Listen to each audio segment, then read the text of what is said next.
اب ایک چیلنج ہمیں یہ بھی ہے کہ ظاہر سی بات ہے کہ 8 فروری کو الیکشنز کروانا ہے، اور ایسی صورتحال میں پاکستان کو چاہیے کہ وہ اپنا تمام تر فوکس وہ الیکشنز پہ کرے، کیونکہ ناظرین پاکستان میں پولیٹیکلی ہم لوگ اتنے الجھ چکے ہیں کہ اب آگے کا جو راستہ ہے وہ انتہائی مشکل دکھائی دیتا ہے۔ اب یہ تو ایران اور پاکستان کا مسئلہ ہے، انشاءاللہ ہمیں امید ہے کہ پاکستان کی بہادر فوج اس کا مثبت جواب دے گی، اور جو بھی پاکستان کی بہتری کے لیے ہوگا، ڈیفنس کو آپ یا مجھ سے ہماری پاک فوج زیادہ بہتر سمجھتی ہے، اور وہ اس چیز کو بہتر جانتے ہیں کہ کہاں کب اور کیسے جواب دینا ہے۔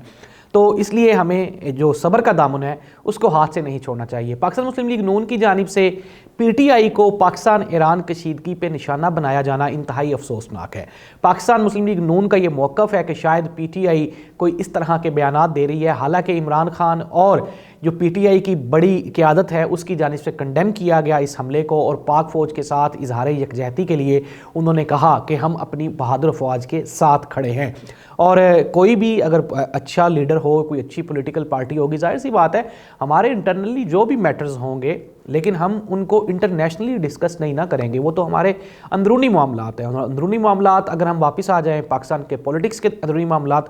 تو 8 فروری کو الیکشن ہونے جا رہا ہے۔ ناظرین یہ پاکستان کی تاریخ کا جہاں تک میرا خیال ہے کہ یہ پہلا الیکشن ہوگا جہاں میں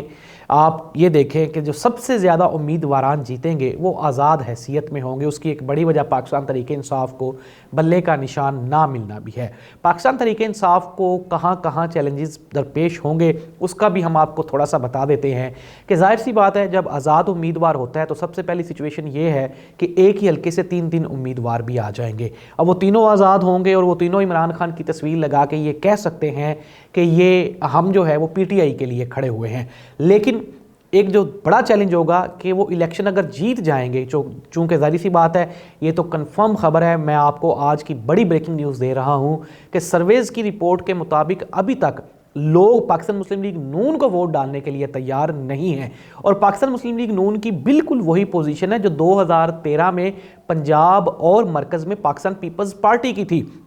آپ یہ دیکھیں کہ پاکستان پیپلز پارٹی کی طرف سے جو بڑے الیکٹیبلز تھے وہ 2013 کا الیکشن پاکستان پیپلز پارٹی کے نشان تیر پہ وہ ہار گئے تھے، انہوں نے الیکشن لوز کر دیا تھا۔ سملرلی ایسی ہی سچویشن پاکستان مسلم لیگ نون کے لیے بھی ہے، انتہائی چیلنجنگ پوزیشن ہے ووٹر کو سیٹسفائی کرنا۔ اور میں بار بار یہ بات کہہ رہا ہوں کہ مریم نواز صاحبہ نے اپنے ایک جلسے میں خود ہی انہوں نے کہا کہ مہنگا ہے، پیٹرول بھی مہنگا ہے، بجلی بھی مہنگی ہے، گیس بھی مہنگی ہے، لیکن عوام یہ جانتی ہے کہ اس ساری مہنگائی کی اصل وجہ پاکستان مسلم لیگ نون کے وہ 2 سالہ دور اقتدار ہے جس میں شہباز شریف صاحب وزیر اعظم پاکستان تھے، اور عوام ظاہری سی بات ہے اتنا کمزور حافظہ نہیں ہوتا۔ پاکستان کی یہ پولیٹیکل ہسٹری رہی ہے کہ 5 7 سال 10 سال گزر جانے کے بعد چیزیں کافی مدھم ہو جاتی ہیں، لوگوں کی یادداشت سے نکل جاتی ہیں، لیکن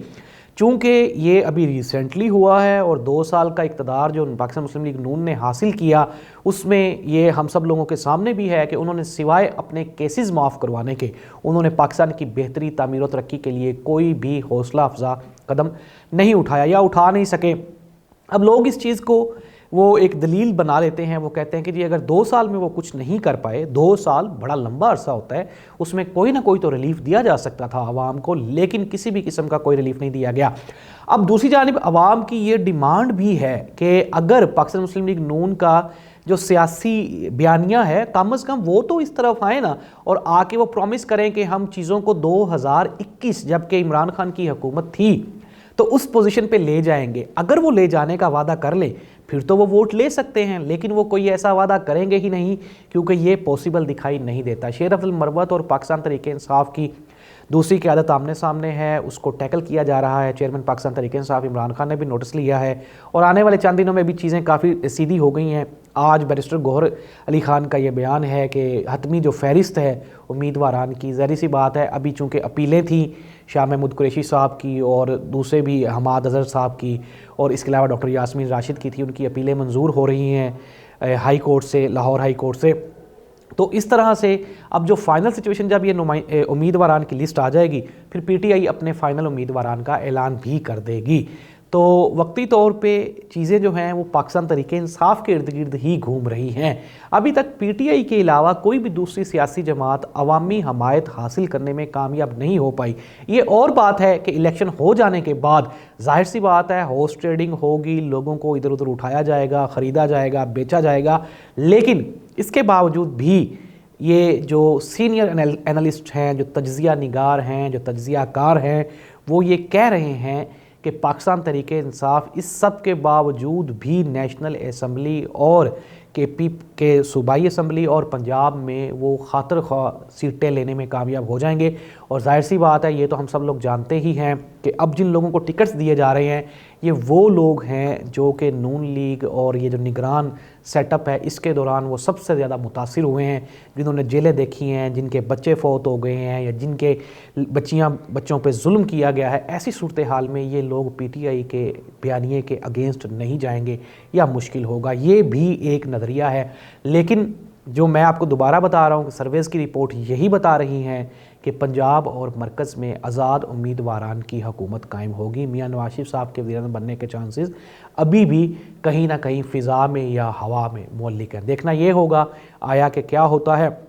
ایک وہ بات جو ہم ہر پروگرام میں میسیج دیتے ہیں کہ آپ اپنے ووٹ کا درست استعمال ضرور کریں، 8 فروری کو نکلیں اور ووٹ ضرور ڈالیں، کیونکہ یہی ایک وہ چیز ہے جس سے آپ، میں، ہم سب لوگ سٹریس اور ڈپریس ہیں اور ڈپریشن کا شکار ہیں کہ یار پاکستان میں کوئی بہتری آنی چاہیے۔ تو یہی ایک طریقہ ہے اور یہی ایک موقع ہے کہ جس سے پاکستان کی تقدیر بدلی جا سکتی ہے۔ اللہ اس ملک کا حامی و ناصر ہو۔ اللہ حافظ۔